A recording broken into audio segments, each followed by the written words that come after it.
Hello and welcome to another not undefeated but very victorious, very quarterfinalist episode of the Silver and Black Coffee Hour, an Austin-based San Antonio Spurs podcast. My name's Tom Petrini. I'm here with my friend Zach Montana. Zach, how you doing? We respected the cup this week. We respected the heck out of the cup. Aaron Blackerby, what about you? You cup respecter over here? Man, I respect the cup and also hook 'em. Great win last night. Oh yeah, baby. It was a very jubilant Black Friday of sports watching. Might have been the second greatest night of my life last night. After 2014 title. Getting engaged Okay. last night, 2014 title. Okay. No. So this claim may not hold up under the most scrutiny, but a great night nevertheless. I'm being incredibly hyperbolic, but I'm yeah. not upset about it. My dad called and said the same thing. He said, "What Yeah. a night! Spurs win. Longhorns beat the Aggies." He's like, "My weekend is already made." Oh yeah, man. He's That's like, great. stress free. We're Absolutely. gonna get into maybe some hyperbole, maybe some overstating it, but also maybe not. With some questions later in this show about our Spurs. But let's start with some show business, no business like it. Like, subscribe, comment, ask your questions about this wonderful Spurs team. Tell your friends, tell your enemies. Holler at us when you see us. And I think with that we can sort of get started. We will talk about the Spurs' wonderful NBA Cup games this week. Group of death winners. We're getting there, but fellas, sometimes you got to eat your vegetables first. Yes. You know. And look. There are things to be learned from losses, and I would say I think that the Spurs did learn some things from their loss, but we'll just get into the week. The game that I did not expect us to lose, we lost against the Phoenix Suns again. And look, it was a pretty solid first half for this team, and the Suns could not hit anything from three, but they're one of the best three-point shooting teams in the league. Our perimeter defense, we have talked about ad nauseum, not great. And guess what? Things regressed to the mean in the second half, and things got a bit out of hand. De'Aaron Fox really tried to work his magic with getting to the line and keeping it close, but it just wasn't enough to make a proper comeback in this game. But this game, once again, I thought brought up some interesting trends that we'll further get into. I remember watching this game on Sunday, and I was like, Julian Champagnie keeps getting rebounds. Big guard, as Danny Green would say. Like, what's up with that? And then I look at the box score, and he led the team in rebounds for the night with 12 that night. I mean, Luke Cornett didn't get that. I mean, Jeremy Sochan killed it. I mean, very interesting trend that we'll get into. But look, it was not a great game. It was a week ago. We're riding high on the hog on some other things. Tom, what happened in the next game? Sure, I will take. Let's start talking about some wins. I will take you away from that Suns game where the Suns shot 20 more times than the Spurs. Yikes! Before you do that, I need to put on a jersey from somebody who deserves high praise. Hold on, real quick. Go for it, man. We're not even in that segment, and he's just ready to do it. He's just already high on. Because he had a great third quarter in Portland, so that's why He gonna. did. He was on fire. It's happening. In this. I'll let you get that on. I don't know what that's gonna sound like on the microphone. Probably not great, but It's not, but And for the audio-only listeners, shot my guy Devo, Zach is wearing the Iceman style Devin Vassell. Vassell jersey. Devin, in this Trailblazers game, I tweeted it out during the game, but it was like he had 20 points at that point, and I was like, it feels like he's got 70 or 80 just with the talent required, the degree of difficulty on some of those shots. Like, some of those were 6, 7, 8 point shots. I believe last year he was like top 5 in the league in difficult shot efficiency too. So not surprising, but make it easy on yourself. Yeah. You know? But in this game, they needed it. The early scoring for the Spurs as a team was kind of brutal, particularly in the painted area, particularly in the restricted area. It was a bloodbath in there for San Antonio. De'Aaron Fox, one of many Spurs who started slow, but De'Aaron Fox, Spurs career high, 37 points in this game, 8 assists, 6 rebounds, 3 steals, 3 of 8 from 3. I wrote about his three-point shooting in my first Spurs-focused Spurs story on Spurs on SI, and the way that he is forcing defenses to guard him out there, we are seeing defenses go over screens on De'Aaron Fox. We are seeing defenses blitz the pick and roll that De'Aaron Fox is running because they have to respect his shot that much, and he is so fast at getting it up when he's got a window and he's got that green light. Well, that dude, I feel like loves playing on NBA Cup courts because Luka Doncic earlier in the week was like, they're slippery and everything. And De'Aaron Fox said, "Hold my beer. I'm putting these fools on skates that game." Mm-hmm. There was literally no one in Portland that could keep in front of him. Mm-hmm. And he had even Tumani Kamara, who he might be up for like a all-NBA defense, on his hip the entire game. No one could stay from him. It was an amazing effort on that game. Yep. And we all know about that left-hand drive from De'Aaron Fox. We all know that he is going to beat you with his quickness. But now, these last few games, and this might be kind of hyperbolic or crazy to say, but it's looking like Harden-esque, The step back to his right to pair with that drive left, and the way he's drawing fouls. He's putting dudes in hostage dribble hell. If you go over the screen, that's not the best choice because he's missed 4 shots in the restricted area all year. You don't want to give him anything, and whatever you give him, he's going to take. He's been fantastic. And then, another double-double for Julian Champagnie in this one.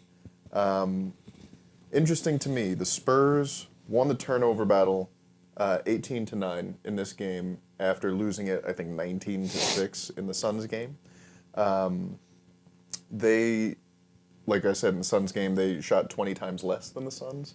In this game, they shot 14 times more than the Trailblazers. And that wound up being the difference in the game, setting up a winner goes to the knockout stage matchup against the Nuggets in Denver. Zach, this was your game. What you got? Man, we respected the Cup this week. This was so much fun to watch. This team came out fast to start the game last night. The first quarter, I felt like I was watching a tennis match. Back and forth, big shots, big threes getting hit. Devin Vassell started off hot. And so then you're like, okay, we talked about the trend last week. Spurs, one of the best second quarter teams. Not last night. A season low in points scored in the quarter overall, the whole season, any quarter, 18 points for the Spurs. Wasn't great the final 5 minutes of that second quarter. The Nuggets had 16 second chance points in the second quarter alone, which kind of blew the lead up to 18 points. You're like, oh, man, here we go. You said the Nuggets had 16 second chance points. In one quarter. In the second quarter? Yes. So they had 16 second chance points in the quarter, and the Spurs had 18 total points in the same quarter? Yes.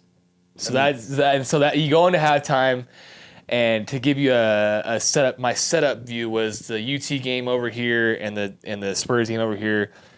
We muted the Spurs game because I was like, they're pissing me off right now. This is ridiculous, but we're gonna have it on. And I had a buddy over, and I was like, yo, we need to come out quick. They need to cut this lead down to 5 to go to the fourth quarter. Well, they did it a lot better than that. They took the lead in the third quarter, 101-100 to go in the second. It was like a 20-3 run or something. It was a great run. Kelly Olynyk. Kelly Olynyk actually had the second best plus minus of the team last night, shockingly, but he didn't get much fourth quarter run. But because in the fourth quarter you only needed one guy, and his name was Devin Vassell, 18 points from him. Some massive, massive shot making from him. And I was actually kind of mad at him for not taking the heat check in the third quarter. He took the heat check in the fourth quarter. He said, I didn't care who was stepping out on me. I'm pulling that shot, go up 6 late in the game, Shout out to him. Shout out to the Spurs. 22 second chance points in the second half to counter the 16 they gave up in the second quarter. That's great from them. And we keep talking about, Julian Champagnie. Another double-double for Julian Champagnie last night. 25 and 10. 25 and 10. And you know what? Every episode, we keep talking about Keldon Johnson. 22 minutes last night, plus 14 off the bench, 14 points, 8 rebounds. He is just a dog. This team goes as Keldon Johnson goes, and Devin Vassell, 35 points. 7 for 9 from 3. My guy. Keep letting him fly. This is really good numbersing from you here, Zach. So you're telling me that Devin Vassell as many points in that fourth quarter as the entire Spurs team in the season. Yeah. I love your math. Hey, I'm a numbers guy. Men lie, women lie, numbers never lie. Numbers lie too, but it's a rap song. We'll allow it. Yeah. I mean, incredible game on here. And I was telling y'all before the show, I thought that Mitch Johnson and Sean Sweeney implemented a little bit of Jordan Ott-like defense on Jokic with the amount of dudes they were switching on to him and being like, okay, you got used to Harrison Barnes, now we're going to put Let's go over the list. Let's list them off who guarded. Carter Bryant got a run. The Rook. Jeremy Sochan got a run. Yep. Luke Cornett got a run. Yep. Kelly Olynyk got a run. Jeremy Sochan got a run. Who else? I wouldn't say... That's half the roster got a run at guarding Jokic. I wouldn't even... Dylan Harper guarded him a few times at the beginning of possessions as well, was fronting him. And Devin Vassell got caught him a few times. But we talked about this last week with some of that defense and that the way that they're wanting to put smaller guys on centers, they're wanting to funnel the ball down there, and then you have a defender come on the weak side of it. And there was a number of times last night where they changed up the looks on him. And, I mean, he still put up this most casual triple-double. Right. Like, he's the greatest player in the world right now. And still, he looked a bit flustered by it because there wasn't something he could key on. So I really want to shout out, Mitch Johnson, Sean Sweeney on that defensive coaching ability there. It was really interesting to watch because, like you said, down the stretch in this game, multiple looks. We knew that Wemby wasn't going to guard him. I wouldn't have guessed that Harrison Barnes was going to be like the primary defender on Nikola Jokic down the stretch in this game. But what that allowed the Spurs to do was say, okay, Luke Cornett's going to stay, down by the rim and help position. The Spurs are going to swarm Jokic when he puts the ball on the floor, make his life difficult, make other guys make shots. And other guys made shots, Cam Johnson, yep. I think he was like 7 of 9 from 3 in this game. So it was, you sort of have to pick your poison, but the Spurs were able to throw so much variety defensively and so much activity in ways that we've seen, the Suns in particular stymie Wemby with, right? Look, that caused the Nuggets to have 17 turnovers last night. The Spurs scored 30 points off 17 turnovers. I mean, there's your game. And they also made free throws down the stretch. The Spurs made clutch free throws down the stretch. And that's what you'd love to see. I know at the beginning of the season we talked about, they're missing free throws down the stretch to keep these, the Lakers game for instance. There's games that you can go back and be like, man, they make their free throws. It's a win. The Warriors game, but this game, they had 32 free throws attempted. They made 30. So they were consistent on that. There's one thing I further kind of want to bring up, and there's an interesting trend here. And I was listening to Zach Lowe's podcast with Sam Van Gundy earlier this week. And I don't know if you guys listened to it. It's like an interesting but also kind of a no-duh stat. But what teams are trying to do is just put up more shots than the other team and limit turnovers. Tom, you brought it up in the Suns game. They had 20 more points than us. In our wins the rest of the week, we had more shots than the other teams. And we took care of the ball. I mean, it is a age-old formula to success, but something, especially if that's the emphasis from the coaching staffs on looking at putting up more shots as a whole, I'm kind of further fascinated to see as the season goes on. You know who else was talking to Zach Lowe recently, this week, about the Spurs even? We didn't do it last week, so we have to start a new streak? New streak. Okay. Udonis Haslam. There you go. All right. Sorry about that, Udonis. Our bad. We'll get you next time. Open invite. I was watching that last night. They were talking about the Spurs, and Udonis Haslam said, "Hell no!" when they were talking about the Spurs being championship contender. I don't know about if I feel that way anymore. Ooh. We might have to stop talking about him on the show after that. Man, where the hell is Jared Weiss? You're banned. I definitely thought this last night when texting with y'all, and y'all were like, "Oh man," and I was just like, "It's like somebody called Jared Weiss ass up here." Like we said, this show may get a little bit hyperbolic, but that's how this Spurs team has me feeling. This Spurs team has me feeling like, how big can we dream? You know, how big can we dream for them? And we'll get to that a little later in the show. Should we take a quick little safety break? Well, actually, before we do, Zach, I would say you're Cup day one. Okay. More outspoken than Tom and I are Right. towards it. So, what does this win against the Nuggets mean? What's the next step? We play the Lakers December 10th at 9 o'clock, unfortunately. It's a late game on a Wednesday. And it's, of course, a high-stakes game, so you're going to be up watching. And then you're going to be tired in the morning. And you're hoping you're tired after a win. It's going to be a fun game. Where's it going to be at? In L.A. It's in LA. It's yeah, not in it's Vegas. in LA, and then the Okay. next games are in Vegas. So Okay. semifinals and finals are in Vegas. Gotcha. So let's see how this team does. I got so excited about Vegas that I forgot they got to go to LA they got to first. win first and then Vegas. And I will say, and I'll put this on record right now. This is on film. This is on whatever. Wax. Say it with your If the fucking Spurs chest. if the Spurs make it to the finals of the Cup, I will be there. And it's simple as that. Okay. And as a fan, not covering, I will be there as a fan, and you will hear me on TV. Well, to be fair, like you said, we did miss the We did. deadline. Oops. We did miss the deadline. Oops. To be fair, and I was like, I don't know how I've Yeah, even planned for this yeah. part of my life. yeah, December's gonna be tough for travel anyway. But like, I mean, But I will be there. That's the point I'm saying. Vegas, baby. There's a direct flight Yeah. from Austin. It's, Yeah, it's, and not, it's, it's not it's hard. 2 hours and you're in Vegas. I could be convinced. You Yeah, I I'm know you kind can of be I'm convinced. kind of a Christmas degenerate. is around the corner. You act like I'm. Yeah. Yeah, you know. it's Vegas for the night with the boys. Like, oh man, bummer. What a bad time that's gonna be. And like, I don't want to spend any more than One night. 72 or even 48 hours in that city. No, we land game day. You think Wemby makes the trip if he's not healthy, or he's just like Wemby, I don't like Wemby Vegas should guys. be. No, I mean we're thinking Wemby should be back by then too. So fingers I crossed. think Wemby will be there. I saw him Yeah, at Summer I think so, League. too. You know, like he has a nice place to stay at Summer League. Like, you know, This question didn't make the question of the week, but I'll ask real quick. How do you think Wemby watches these games at home?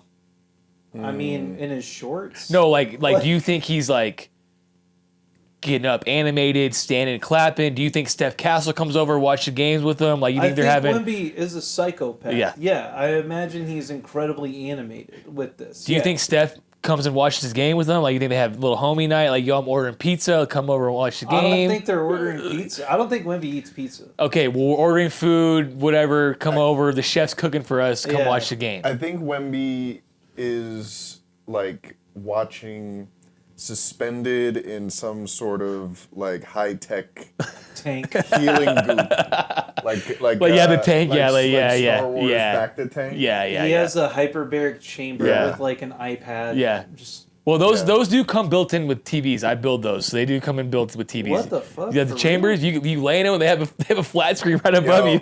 I need a sensory deprivation tank with a 40-inch TV.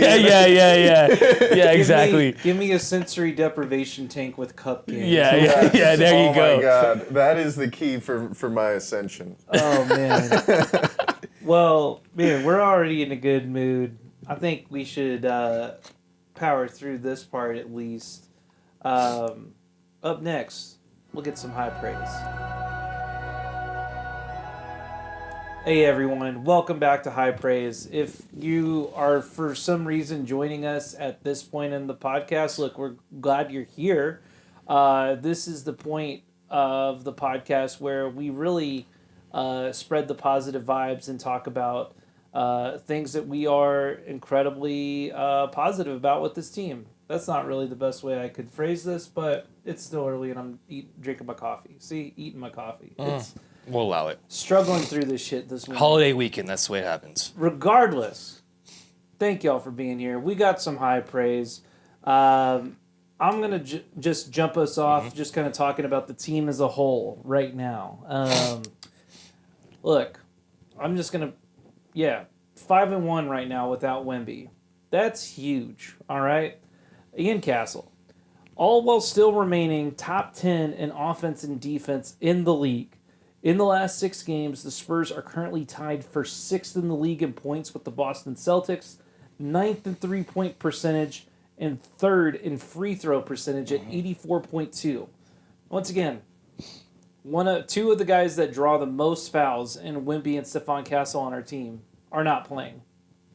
And overall, I have brought up free throw shooting with this team from the beginning of the season. We were at the bottom, I believe the last time I talked to it. We have jumped up to 10th at 80.2. These are all stats according to NBA.com. So, look, you got to give praise here, Mitch Johnson, and the way that he's held down the fort. I know people want to fire him after every loss, so there's been 5 times this season people have called for his Only job. 5. But, look, this is great. The fact that we have not fallen off a cliff, especially defensively, without our anchor, has been great. Zach brought up fourth quarter defense last week. There's a lot of good trends here. So I know you guys have a little more individuals that we want to dap up. So, Tom, what do you got? For sure. Well, I got to go with Devin Vassell, who is earning that paycheck. Yeah, For the Devo. Spurs. We hear a lot about his contract from people when he has an off game. But in the last 3, Vassell averaging 25, Fox leading the team with 26 a game in that 3-game stretch. 62% from 3 on over 7 per game in that stretch. That's nuts. For Devin Vassell. Flamethrower out, letting it rip. He is doing all of the Devin Vassell things. The defense that he's been showing has been really good. And we talked about it a little bit before, but the difficult shot making from that guy is something that, you know, in the guts of a game with stakes, without your best player, without a big creator in Steph Castle, you know, he's the guy who is taking those shots that Fox is creating. He's the guy that is getting his own. You know, we were talking about Fox before with the hostage dribble, but Devin is a guy who the default is you go over on those screens, and he's done such a good job of getting to his spot in the mid-range, keeping the guy on his hip, making a tough shot. What do you think has changed? Because the Phoenix game, there was a lot of shit talking about Devin Vassell, to be quite honest, and we've seen some of that tentativeness this season, but I'd say in the last 2 games, I'd like to think that something has woken up in him a little bit more. What do you think has changed in that?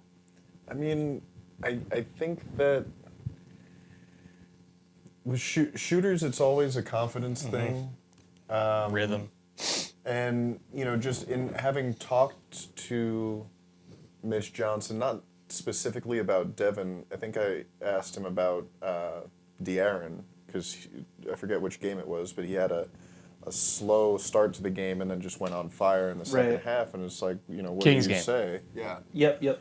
And, you know, I know that there's that, like, halftime, if a guy's not, you know, playing the way that they expect him to, just a little, you know, my brain is going to the video of Pop, like, kind of punching Kawhi in the chest a little bit. I think there's probably some of that, but I also know that, I mean, with this team, I'm looking to Devin Vassell and Keldon Johnson in terms of the attitude and the tone setting, and they are the ones that have been here pretty much the whole time. And, like, we will talk about it. I mean, those 2 games the last 2 games for the Spurs, those are the most meaningful wins Devin Vassell has participated in. Let me ask you a question real quick. Let me ask you a question. Because the Spurs were in a play-in game against the Pelicans in, 2019, 2019, whatever it was. And do you remember who the best performer was that game? It was Devin Vassell. You talking about the bubble play? No, it was the year when they were in the play, like the 30, they're the 10th seed, and they played. Oh, okay. They played the Pelicans and the Pelicans were the 7th seed, whatever it was. I don't remember that. You remember who the best? You remember who the best player was? It was when they had DeJounte Murray, and DeJounte Murray had I think 19 shots and probably made 5 of them. Devin Vassell was the best player and kept him afloat that game, and Devin was a rookie that year. I mean, he's just had such an interesting journey with this team, and He loves big games. yeah, I mean, he showed up last night. Yeah, that was pretty incredible. Good for him. What do you got, Zach? Shout out to our guy. This podcast has always been Julian Champagnie guys. We've always been. Oh, fuck yeah, we dude. can find this guy can fit a role, whatever you need him to do, defense, shoot the threes. What we didn't know is that he can get boards too. Danny Green was yelling the whole Portland game, "Big guard, let him know." Every board he got. Not trying to be, quoting Kawhi Leonard all up and down the place today, but Boardman gets paid. Yeah. Boardman does indeed get paid. Julian Champagnie this week, 3 games, 3 triple doubles from him. Double-doubles, but Or still. double-doubles, excuse me. Well, triple double-doubles. He tripled the double-doubles this week. But 3 double-doubles this week for him. You get what I'm saying. I'll let you focus on the numbers. He had 12 rebounds, 11 rebounds, 11 rebounds. This guy, and look, if the team is, we've seen this trend over the year is, who is the guard that's crashing the glass this week? We saw it with Steph Castle. We've seen it with Keldon Johnson. Now we're seeing it with Julian Champagnie. It's like, okay, you're on the corner, you're the guy on the corner, you're the guy crashing the glass. You're the guy who's gonna get the boards. And shout out to him. He's been getting dirty, hitting shots. I love what I am seeing from Julian Champagnie on all ends of the floor. I mean, this guy is doing it. This guy is going to get paid, and shout out to him for doing that. He's expanded his game a bit by taking it to the drive. And one of the things I'm noticing a lot of players are doing on their scouting report is they are falling asleep ball watching in the post. And he's seeing that, and they are ready to pounce on the outside. And there's been a number of times he's just cutting that back door right on the baseline. Last night, Luke Cornett, again, finds him. fantastic timeout call from Mitch Johnson. I didn't talk about this in the actual run and show of the game, but the Spurs were up 1 at this point. Mitch Johnson calls a timeout. They get an offensive rebound. Mitch calls a timeout. We say, all right, we're going to reset. We got 14 seconds on the shot clock. We're going to get a great play. And they ran a great play out of the timeout. Julian Champagnie cut back door and one. Kind of got this rhythm going, and they didn't look back from that. So Well, it's an elaboration on what they've been doing in the season, right? So, like, they show that action already, and the defense is like, oh, we've seen that. We're ready to guard out on the corners for, like, a kick out in the post. And now they're like, oh, I see your ball watching. I'm coming down here. Interested to see how that kind of further plays out, if there becomes a V cut back out, something like that. It was a really awesome cut by Jules. I was a little disappointed, though, that he went for the floater and didn't try to make it like 3 games in a row with a poster slam. look, I'll take a and one deep in the game. We just need that ball to go on the hoop, and we'll accept whatever the outcome. I mean, the dude draws like three free throws like every other game. He had 3 last night. Look, keep doing your thing, Julian Champagnie. This podcast, we got your back. I've got to give Zach a quick shout out here for his mind, his brain, his memory. That play-in game 2022 against the Pelicans. Devin Vassell, 23 points, 7 of 13 from 3. Look, I might have autism, and its numbers when it involves the Spurs. So It's a superpower, man. I can remember a lot of things. That's most males. That's fair. That's fair. This Like, podcast, do you remember? Yeah. Remember some guys. Yeah. remembering some guys is a What great. was it? Yeah, and then DeJounte Murray, 5 for 9. 5 for I was on the money. I think he I hit did that say that. 5 for. Thank you. right on ahead. well done. Well, hey, AB, I got superpowers just like you. bro, for real, man. Well, before we go into any more of our superpowers, Let's get into some questions that we have for the week. All right, fellas. I just feel the energy in this room right now. Mm-hmm. It's palpable. I hope you, the viewers, feel this energy. Man, so we like to do questions for the week. Tom, you have the first one, so I'm going to let you present it to us. Where are we ranking last night's win in terms of wins for the Spurs, meaningful wins for the Spurs since 2017? Want me to go? Well, it's top 2 and it ain't number 2. I think it's I think it's the biggest win since 2017. For a lot of reasons other than it just being a basketball win. I think a young team needing to figure out how to win basketball games deep down the stretch without your best player, your rookie of the year the previous year. This is one of those wins that makes you puff your chest out a little bit. Makes you think your shit doesn't stink in a way where it's like, okay, we can do this.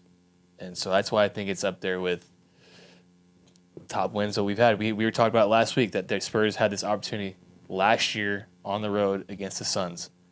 And the performance that they put out Came out flat in that game. super flat. And Yep. you were disappointed. You know, you were like, oh man, like I was hoping to see more from this team in a moment like this. We saw it last night. Yeah. I think I don't want to discount that playoff run in the 18-19 season, right?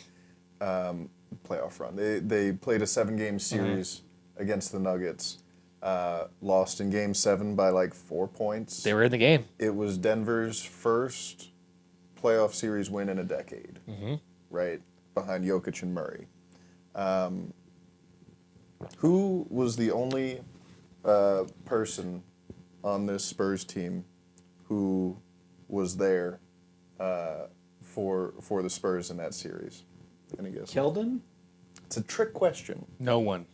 The entire roster has turned over, and not only that, but the entire coaching staff. The only person who Basketball Reference lists that is still here is trainer Will Sevening. Everybody else is gone. Yeah. I think that's also why it makes it such a big win because there's no we've done it before. Right. Well, there's no we've done it before, but this team has essentially been in the desert of success for years now. And growing up, that was it was like the sky is blue and the Spurs are going to the playoffs. Right. Yeah. That was just a fact of life. The sun hasn't risen in the East in 7 years for this team. Yeah, and I mean, so it became so used to it. So there is like, obviously, as many people have talked about, this proud heritage of success with this team, but it has not happened, and we've essentially been in a playoff drought for as long as the Charlotte Hornets, who are one of the least successful franchises in the NBA. And so this was a big win, to your point, Zach, on like, we're at a place where we had stakes, didn't come out flat. Further for that game last night, went down big, fought back. I mean, that's just we've seen this team play 45 minutes. We've seen them come out with this first quarter, and it's like, oh wow, like man, they're throwing haymakers, and then the rest of the game falls off. And this is just like great mental reps to get. You're going up against a team that has championship aspirations in the Denver Nuggets, and you get these on the road reps at altitude against the best player in the world. I don't care that Aaron Gordon wasn't playing. Jamal Murray was ready to be barking in that game. Cam Johnson was going off too. They have plenty of players that know exactly the task that they're doing in Denver. And the crowd was into it.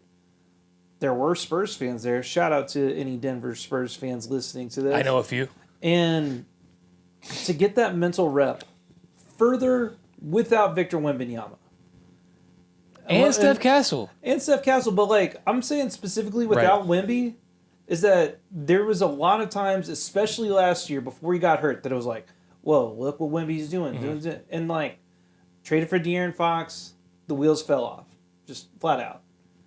This team getting confidence in these games without Victor Wembanyama is huge.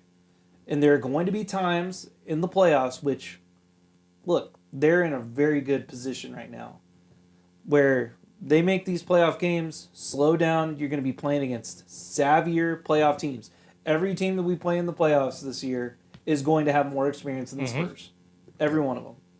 Even including De'Aaron Fox. The most seasoned guy, three, Harrison Barnes, Kelly Olynyk, and Luke Cornett on our team are the ones who have gotten deep playoff runs. People are going to bait Wemby into foul trouble. He's probably going to get into foul trouble. And instead of in these games where he gets into foul trouble in those playoff games and it's like, oh, he's out, like, what the hell are we going to do? This team can now be like, no, we're not falling off. We know how to, We know how to win. We know how to play without him. I think that the thing that you're talking about here is, for me, why this game means a little bit more than that playoff series against the Nuggets those years ago, right? Because that team, while they had a lot of, talented young players who I was excited about their development at the time, DeJounte Murray, Derek White, who murdered Paul Millsap that one time and had 36 in Game 3. That's the last time the Spurs have led a playoff series, 2-1. Thank you, Derek White. But that team built around DeMar DeRozan and LaMarcus Aldridge, I think even the most optimistic Spurs fans knew that that was not a roster that was going to be a realistic title contender, right? Not that year, and probably not. And the future was looking a little bleak, right? The future was like, you need all-star leap from DeJounte Murray. That happened, actually. You need Derek White to turn into an amazing player. You needed LaMarcus Aldridge to learn how to shoot 1 foot back. Didn't happened eventually. Happened eventually, took a while. It's like, LaMarcus, you're already not jumping. Just move back a foot, my man. But there wasn't the sense that, like, this team is knocking on the door, right? Yeah. And for them to, I would argue that even without the cup stakes, I respect the cup, and I know that these guys are competitive. Every single one of these NBA players, like, there's money on the line. You got to be a psychotic competitor. You tell these guys we're racing to the end of the driveway. They're in a dead sprint, right? Yes. Give them anything to play for, they're going to play for it. But even if you take those stakes away, that psychotic competitiveness still remains, and the desire to win and to measure yourself against the best remains. I think without the cup implications, this game was one of the big, like, measuring stick games that this team has had. To your point, teams do this all the time against us, especially when Wemby's playing. They're like, oh, this is the next guy? Like, bet, I'm coming at him. Like, why would we not do the same thing, especially with this Denver team that has been playing really well? So, and in the standings, in the regular old standings, this moves the Spurs to even with the Nuggets at 13-5. And also now they've got that head-to-head edge. One game out of second place. Yeah. Shout out to my Uncle Hank, who called this game. He was so confident on Thanksgiving. I said, Spurs win tomorrow. He said, abso-fucking-lutely. So shout out to my Uncle Hank. He was around the money. So huge game, and it has me wondering, guys. This is your question. I'm sorry, Zach. That was you're good. Don't worry about it. This is your question. I think it's time. You guys are ready to get hyperbolic as I think it's time for us to get. Are we though? Because numbers back it up. Here's the question. Just ask the question. How many teams in the NBA right now are you absolutely sure are better than the Spurs? 2. The Thunder and the Pistons. That's it. Thunder, 19-1. Absolutely insane. And they've had guys injured. They're so deep. They're so Jalen insane. Williams finally came back. They're unreal. They are light years ahead of everybody else at this juncture. But then you look at the rest of the NBA standings, and like you said, Aaron, the Spurs are a game back of second in the West. Bottom of the West, not that impressive, you know. We understand that, but like, I mean, Can I elaborate on this question? Please do, yeah. Because when you asked this morning, I was just like, And there are numbers to back it up, but are you saying right now, or are you saying if a playoff started, who are the Spurs better than? I go for it. I'm thinking with the understanding that the team is rolling without Victor and Victor's coming back, right? I guess this also goes to another thing that's been rattling around in my head. People talk about like, oh, the Spurs are a guaranteed playoff team as long as Wemby remains healthy, and I think that may have been vastly underselling it. You know, Devin Vassell last night said, and I think we've heard it throughout this whole season, that this team keeps saying that we are a basketball team. This isn't the San Antonio Wimbanyamas. This is the San Antonio Spurs. This is a basketball team. Anybody on any given night on this roster can give you a bucket, can make this difficult for you. And we already know they're good. They're a great defensive team. Their offense, they're a third and fourth quarter scoring. Without Wemby playing a few games, without De'Aaron playing a few games, this team is... And so I think maybe your question is just what have you seen on paper so far? The Spurs have beat number 2 team in the East, number 3 team in the East, number 5 team in the East. They've lost by a point to the Lakers, who are the number 2 team in the West, which could have easily been a win. They beat the Rockets. They beat the Nuggets. So, I mean, like, they've beaten these teams that are number 3 seed in the West, number 5 seed in the West. They lost to the Suns twice, unfortunately. They've lost to Golden State twice, unfortunately. Both those Golden State games could have been wins. They could have, but they weren't. Right, so when I'm thinking about this question, I am thinking more in the playoff sense. Mm-hmm. You put a 7-game series up against this team. Who are we better than? Sure. Let's ask it this way: we fast forward to the playoffs. Who's a team that you think the Spurs would not be favored against? Thunder, Nuggets, Rockets, Lakers, at least. Okay. I don't know. I think Zach Lowe said it last night. If you're asking me in favored, they would not be favored against. No, that's fair. And they probably wouldn't be favored against the Phoenix Suns. They wouldn't be favored against them if they were in a playoff series. Why would you? Anytime a playoff analysis comes up, they're going to bring up like initial head-to-head matchups. Phoenix Suns game going to be in Austin, by the way. But fair, and I'm not going to disagree with you on that. Zach Lowe said it last night though on the broadcast. Is there are a few teams in the league that you do not want to see for 7 games in a row, and I think it's the Spurs on that situation. I'm not arguing that. I'm not saying you're that just this saying team what is Vegas not, was. I'm not saying that this team isn't going to put up a hell of a fight, and I believe that. All right, they've come out flat in maybe 2 or 3 games this entire season, and one of them they got blown out. You know, but like, I've been hurt. Okay, I'm speaking from a place of a hurt man in the past. I've watched this team have like these glimpses, and like, you know, we last year a lot of our analysis was on development, even more so than wins, and we'd get like a couple of good wins here and there. And this year, we've talked about it before, the expectations are different with them, and I'm just saying that like, playoff experience matters. To go back to this point, the Rockets last year, they definitely grew up with some of the pressure early in the season of getting some NBA Cup success and playing those games at that. I believe the Spurs are getting that. It's about to be December. We're still not even halfway. We're just now pulling up on maybe a quarter of the season. 20-game mark is so coming up. I'm just saying, like, I'm cautiously optimistic. I'm really enjoying what I'm seeing. But I'm not ready to be like, the only 2 teams better than the Spurs are the Pistons and the Thunder. Well, I am.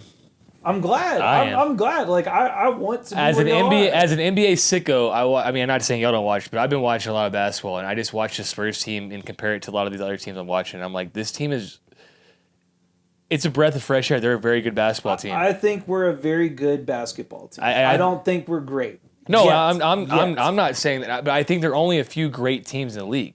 I think you have Agreed. two teams, Agreed. 2 or 3 teams, and the rest are very good. Yeah. I think So- I think you've got the Thunder, and then you've got a tier of 5 teams of which the Spurs are a part, Fair. right? I slightly disagree, but I Pistons, not- Lakers, Rockets, Spurs, Nuggets. Right under the Thunder.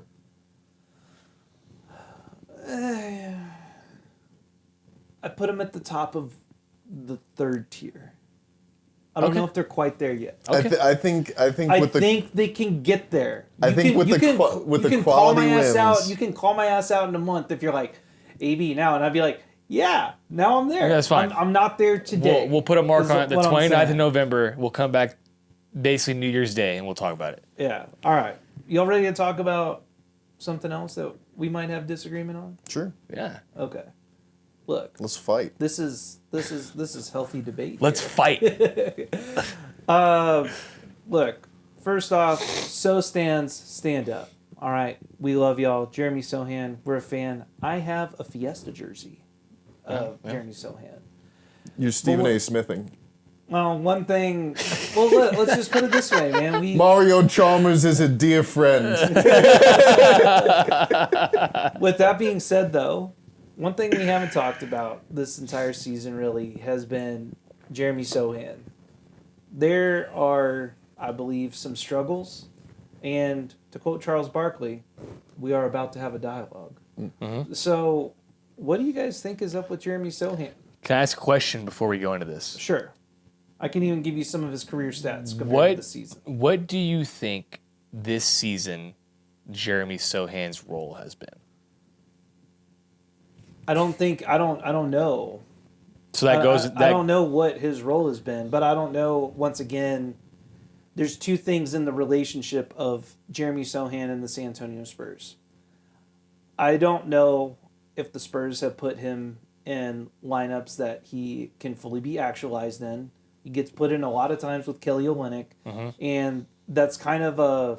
I think I understand it where it's like, okay, Kelly, you're going to make up for Jeremy's offensive deficiencies, and Jeremy, you're going to make up for Kelly Olynyk's defensive deficiencies. And technically, we have one whole NBA player on the court, and I think that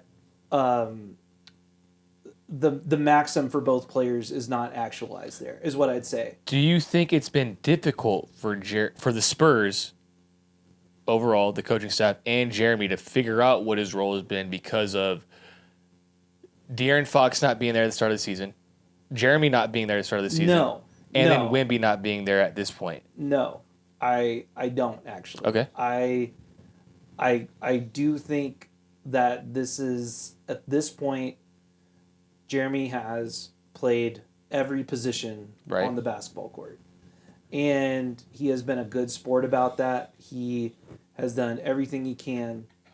I do think that the team, should help owe him a little bit on this, but. I mean, let me just bring up his stats right now for his career. He's an 11-point scorer, 6 rebounds, 2-point assists this season, averaging 6.5 points, 3.5 rebounds, and 1.5 assists. Shooting efficiency has increased. It's gone up to 33% on threes.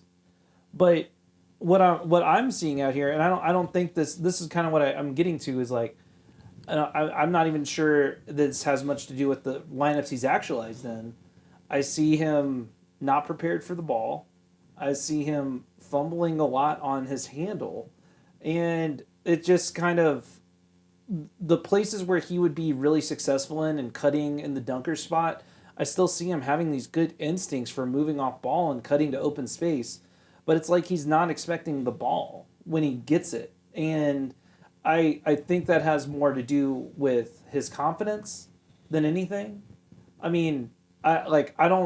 actually buy into this like he's in the doghouse type stuff. No, I don't think I think Mitch Johnson just goes like, this is what I need in the scenario, and right now his game as a whole is not like what the Spurs need in these closing game situations. I want to kind of go off of something you said earlier, because I think obviously that is the dynamic with him and Olynyk, right? Yeah. Olynyk, offensive player, shooter, playmaking hub. And then, Jeremy is the sort of wild card defender, right? I do think that, like, is it optimal for the Spurs to have to play, two basically forward/big men to get, that combined impact? No, but that's also the reality of, benches in the NBA. Totally. And I think that if you are going to get the most out of Olynyk and Sochan and sort of maximize their impact while limiting the impact on the team that their individual deficiencies as players have, you kind of have to play them together, right? So that there's balance. That's sort of how I'm viewing that particular dynamic. As far as Jeremy in particular, and I think it's something that Zach was sort of getting at, is like because of the inconsistency in his role, it's difficult to, really get comfortable and get in a flow. It's also been difficult for Mitch and the coaching staff because, he's had some games where he's looked really rough, right? And they've needed something different, right? And, like that Portland game, I don't think he played at all in the second half.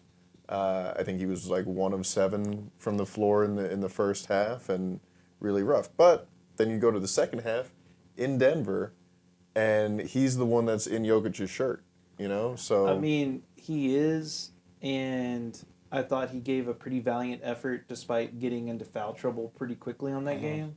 But I guess I come back to like there's some confidence thing again, because when he first came in the season one, that he played brilliant in that LA game, especially on defense against Luka. But he's not letting it fly. He's still getting like plenty of space from the three, and there's a few times where he's God, I don't know. Last night there's a few opportunities. Like 8 feet of space in between him, and he is, instead of even looking at the rim, he's already looking for the DHO, you know? And I don't know what has to be done to, like, gain that confidence back from him. I still think that, like, if this team is to further elevate itself into that tier for me to be comfortable, like, I just want to see more from him. But I agree with y'all. I think it's very hard right now. Jack of all trades, master of none. That's the problem. And that's what I think is his issue right now, is the Spurs have used him in so many different areas on the court. Point guard, dunker spot, go sit in the corner, be our main defensive guy. He himself hasn't gotten the best consistent run at a certain spot on the team where it's like, oh, I'm going to find my footing here, or this is where I need to be. I do think his best minutes are with Wemby in the dunker spot. And that's why I mentioned, was it more difficult with him over the last few games to not have Wemby there, especially with him starting the season not playing with injured, not with being injured and not really getting in a rhythm and the way you would want to in the offseason. And so you'd come back and you'd hope Wemby's there to get some easy buckets when he's cutting like he normally does with Wemby, and get him a few easy dunks in the dunker spot to get that confidence up, to get him feeling good about himself. And I do think the foul trouble situation, he had 3 fouls against Portland. He only played 16 minutes, so it's like this guy. And then last night he was 5 fouls against Jokic, but I do understand what Mitch was doing. Mitch was throwing bodies and he's basically saying, make this difficult for him. And he did his job, and I think he played well in that role. Yeah, I saw Mitch, especially after that first, he reached out, right. Gave him, dapped him up. Right. So, once again, I don't think there's any dog. This isn't a doghouse thing. I just think that the Spurs themselves are learning who they are right now, and they're winning also while learning who they are. And I think that's a luxury to have in this league, where it's like, oh, we're winning and we're throwing shit at the wall and seeing what sticks right now. That's what the regular season's for. And so, and I just think with Jeremy, there's a lot of game time for him to find his footing, to figure out what works best for him. And I just think it's too early in the season to write him off. Too early in the season to be like he's not going to show up and do what he's supposed to do. I just think for me, he's had so much on his plate. I just hope the Spurs can simplify it down and say we need 3 things from you tonight. One thing that you had mentioned on a previous show that we saw a little bit of this week that I really kind of liked was the chaos lineup, the NASCAR package, the Jeremy, Carter Bryant, and a couple other wings. We're not going to score, but you're not flying around. Like, We're going to play an old-fashioned game of soccer here, 0-0. Yeah. And one reason I guess that I'm not super worried about Jeremy's ability to stay relevant and important to this team is that defense, that knowledge that Mitch Johnson has, that guts of a game. The guy who you've tasked with guarding the star player is in foul trouble or struggling. You can throw Jeremy Sochan in there to just blow shit up. Would be nice. One thing I'd like to see him to help get him going on offense a little bit more. Last year he was excellent at this with Chris Paul. High pick and roll. Mm-hmm. Get downhill with De'Aaron Fox. Get downhill with Stephon Castle and Dylan Harper too once Castle comes back. Mm-hmm. So I just thought we wouldn't be doing our due diligence as a Spurs podcast to talk about Jeremy. Jeremy, with that high pick and roll, he's one of the perfect players to pair with Fox, especially as defenses are, not going under every single screen. Because when they go over, then Fox basically is hostage dribbling, letting the cutter roll. If the defense blitzes, then it's a short roll. Mm-hmm. There was one play, in the guts of that Warriors game where they blitz the pick and roll and they let Wemby just sort of stroll into the lane with his hands up, right? Jeremy Sochan is a great short roll passer. He's a very good roller. He has the skill set to really capitalize on that. Spurs capitalized on the short roll last night twice to get Devin Vassell wide open 2 open shots. Yeah, so Cornet. Yep. With the kick out. 2 of them in a row. Yep. That's great. Let's talk more about how the short roll can maybe come into play in this next week's slate of games. Perfect. Interesting slate of games we got this week. Yeah, tough basketball. Long week. 4 games. Timberwolves, Grizzlies, Magic, and the Cleveland Cavaliers between now and the next show. Just to kick this off, the Wolves will be playing a game today as of this recording, an early game, and then they will play another early game tomorrow against the Spurs on a back-to-back. Look, this is a weird Wolves team at the moment. Lost 3 in a row. They're doing a little backsliding. Mm-hmm. They still have Anthony Edwards. He still loves yamming on people, and he is one of these dudes, I feel like you back him into the corner, he is going to knock you out. Yeah. So, with that being said, I hope they win tonight. But, look, the big problem right now with this team is the lack of point guard play. Mike Conley officially coming off the bench for them. Dante DiVincenzo, they've tried as their point guard. Julius Randle having a really good season. He's leading them in assists. Yeah, he's talks about selling high on him, which, if that gets you a point guard, go on ahead and do it. But the Wolves don't have any picks. All that being said, this team is kind of like right now playing up and down to its competition. They have not beaten a team this season that is above 500. Wow. This is pretty interesting there. And look, this is something where I expect De'Aaron Fox, if he really wants it, he can eat again in this game. I can really see eventually Ant getting on top of him as a defender. And, just to go back to Jeremy Sochan, Jeremy, I think this is a great opportunity for you to start a fight with Anthony Edwards. Maybe that'll help him get back in a rhythm, right? Yeah. Or Jaden McDaniels. There you go. Either way. It's an interesting team. We'll see again Luke Cornett go against Rudy Gobert, who's still being deterrents at the rim. What do you guys got on this one? Start of a difficult week. As I mentioned, they've lost 3 in a row as this recording. So, look, you just got this is one of those meeting a team off a back-to-back. Spurs are wanting to get home. They've been on the road for a little bit. You hope they don't come out flat looking to get back to San Antonio for one game against the Grizzlies in the middle of the week. So I wouldn't say it's a. Spurs always have difficulty playing in Minnesota as well. I feel like there's a few spots in the league, Minnesota, Orlando, where the team you're like, oh man, this is gonna be a rough game. And they also coincidentally play Orlando this week as well. So this is gonna be one of those. You got to make it yourself. I mean, if they haven't beat a 500 team, then don't start now. Yeah, the stuff that you're talking about there in the beginning has me thinking like that is the recipe for a letdown game. Right. You just had this big emotional win in Denver. You're going to the cup knockout stage. You got one more before you head home. You want your bed. Cannot mail this one in. It's going to be a very important game for really the I'll say the backcourt trio of Fox and Champagnie and Vassell, because all of those guys are going to be tasked with guarding Ant Edwards. Mm-hmm.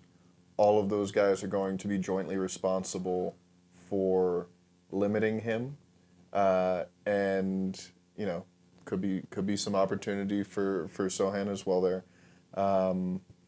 and it's like I'm glad that it's a big game for all of those guys because all of those guys are rolling their own way heading into it with all the stuff that we've talked about so far in this show. Champagnie's rebounding. Fox's shooting is going to be huge in a game where you're going against a team with Gobert. Right. You've got to stretch the floor. So all of that stuff is going to be important in this one. Don't overlook them, and they can get it done. Grow up game for the Spurs. Yeah. Next game, Tuesday, against the Memphis Grizzlies coming back to San Antonio. Tom, what do you got on this one? TCOB. Bad vibes. Take care of business, man. Got to take this team seriously. That last Grizzlies game was like not the prettiest. No. It was closer than it probably should have been. And again, I can say this stuff because I am just an idiot with a podcast. I don't go out on the floor and play. I can overlook them. You can't. So, but that's the thing, man. Every NBA team's got good players. Santi, the trolley problem Aldama, always gives this Spurs team trouble. I think there's about to be a new Grizzlies player that gives this team trouble. Zach Edey. Yeah. Put a plus 39 against the Pelicans the other night. I don't think the Pelicans count. I don't care. Plus 39 is that's really crazy. good. That's borderline mathematically impossible. Yeah. So yeah. Ja Morant's status is still up in the air on Right. this game. To your point, bad vibes team. Really hit by the injury bug. Right. A lot of their guards are going to be out for this game. It's funny looking at their wins, losses. They beat every team they should beat, and they've lost to every team they should lose to. So Technically still in the playoff. No, they're picture 10. right Yeah. now. Yeah. But- It'd be hilarious if they're like, Ja's holding out all year and then they get to the play and it's like, they've played the Pacers, who are the worst team in the league, beat them. They played the Pelicans twice. They played the Kings twice. So they played teams that they should beat. They played the Mavericks twice. So it's like, okay, and then they've lost every other team they should lose to. Y'all, Damn. real quick, y'all think Stephon Castle's back for this game? I think this is the Steph Castleback return game. Yeah, What do you got? I think so. I think probably not Wemby yet. I think we get an ETA on Wemby as well this game. Okay, I like that. All right, man. So this is where the schedule gets particularly This is tough. It's tough 2 games right here. We're gonna go back to back, and Memphis game is in San Antonio. Then we're traveling to Orlando. Early game as well. Early game against them. Team that's really hitting their stride right now, despite Paolo Banchero being hurt. Yep. And Franz Wagner right now is one of the best transition players in the league. Look, despite having Desmond Bane, this team still sucks at three-point shooting, all right? They have not increased their three-point percentage that much, but they get to the line more than anyone else in the league. So if you're ready Spurs fans to yell about reffing this game, and I know you are. This is going to be one of those games where you're going to be like, what the hell? It's probably going to be a slog. The Orlando Magic are kind of the OGs of picking you up full court thanks to Jalen Suggs. Dylan Harper, really excited you're back for this game because this is one of those where I feel like his young legs are going to come into be a big factor with this one. What do you guys got? So over the last 3 games without Paulo, they had the best average scoring in the league, 11.7, plus 11.7. And they also are scoring 64.7 points, or 64.7 points in the paint, which also leads the league. So these guys are good. This is going to be if you like in the lane scoring, well, this is your game to watch. Spurs aren't the best 3-point shooting team, and the Orlando Magic aren't the best 3-point team. But both those teams get into the lane at will. So this is going to be, strong on strong. Let's see who's going to watch out. Luke Cornett foul trouble in this one. What do you got, Tom? Magic, super versatile, a lot of wings. Mm-hmm. I have watched their sort of rebuild with great intrigue, and I still kind of can't believe the Desmond Bane trade. Like, Desmond Bane is a very good basketball player, but they gave up more to get him than the Spurs gave up to get De'Aaron Fox. Mm-hmm. I understand the leverage of it all, right? But anytime you're sending out 4 first-round picks plus to get a guy who is like even the best 3-and-D player in the world is a role player, so giving up all of that to get a role player, I think it raises the ceiling for them a little bit right now. I think it's going to handicap them greatly in the future. So I don't know. This sort of stretch that they're on without Paolo, it's similar to what the Spurs have been through, where when you don't have that one guy to lock in on, the whole machine's got to move. So yeah, they've got a lot that they can do on both ends of the floor with that versatility. So interested to see. This will be a test for the Spurs the way that they're playing now, the sort of egalitarian sharing of the ball and responsibilities. It'll be a real test for them because the Magic can switch everything. And they will. Yep. And then the last game of the week. Very interesting Cleveland Cavaliers team that everybody's basically just said, show up in the playoffs, let's see what you got. Here's a really fascinating stat about this team. Every other shot that they take is a 3-pointer. All right, and then the last game of the week. Very interesting matchup against the Cleveland Cavaliers that essentially the NBA Twitterati has said, we want to see what you do in the playoffs. So it doesn't matter what you do in the regular season. And yet they're having an interesting regular season. Here's a very interesting stat for you guys. They take 49.1% of their shots are from 3. That means every other shot is a 3-pointer. And yet they are 22nd in the league in 3-point efficiency.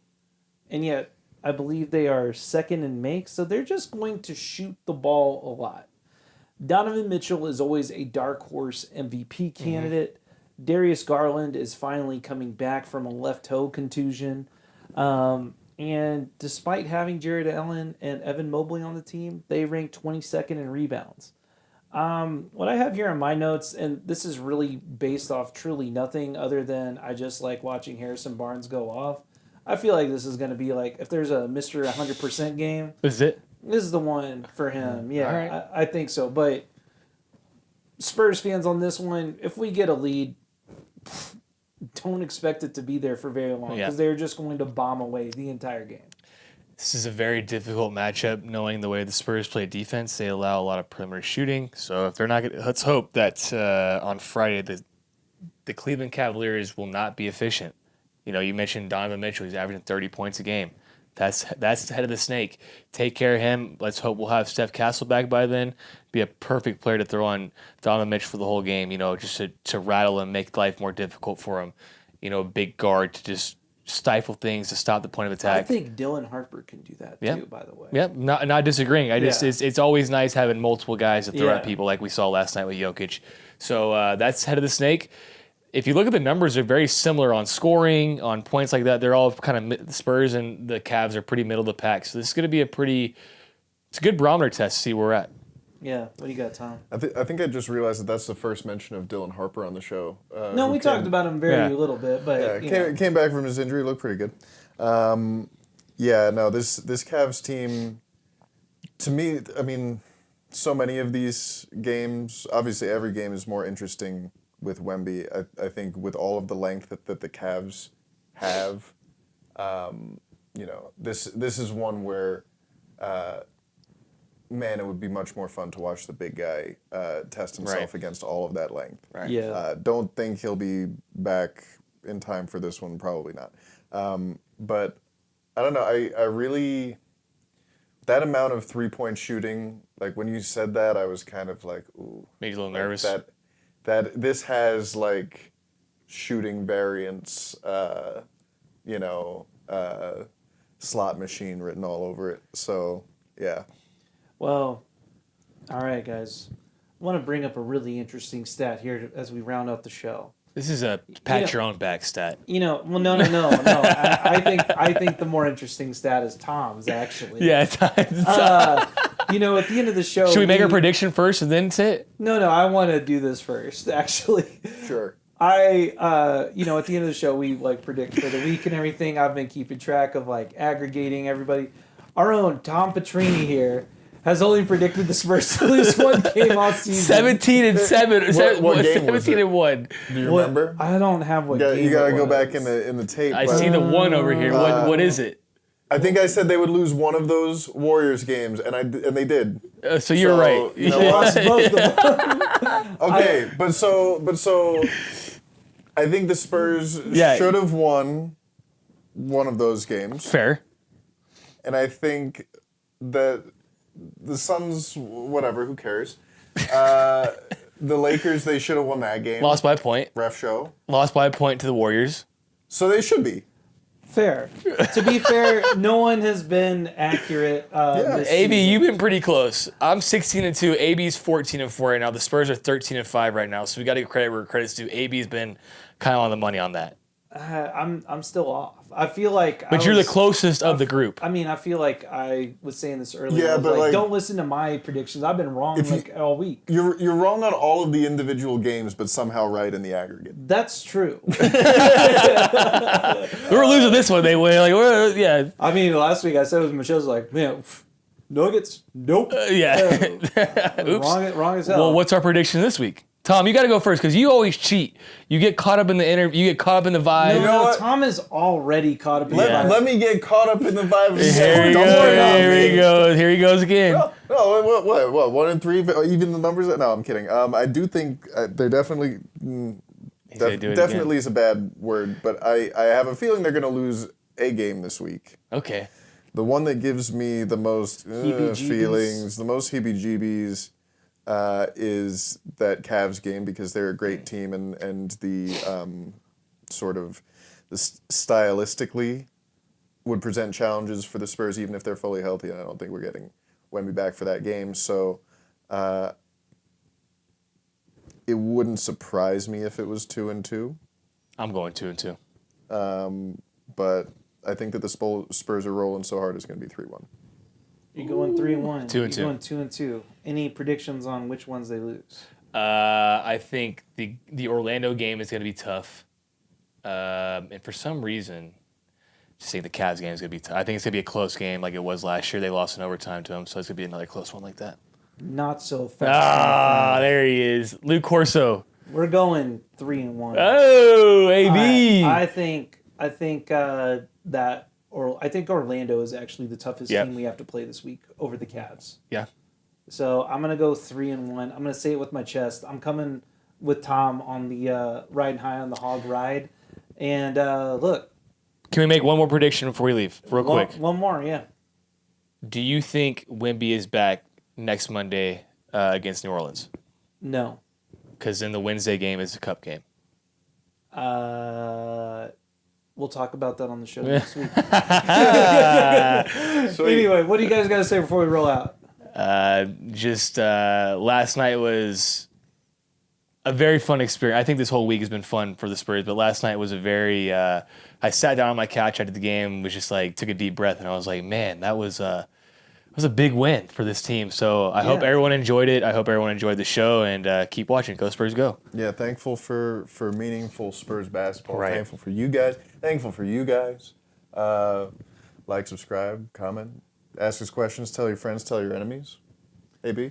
Hey, the holidays are officially here. We'll probably do some holiday-themed episodes very soon. Really appreciate y'all being here. Appreciate you guys for always chopping it up. And we'll see you next week. Peace.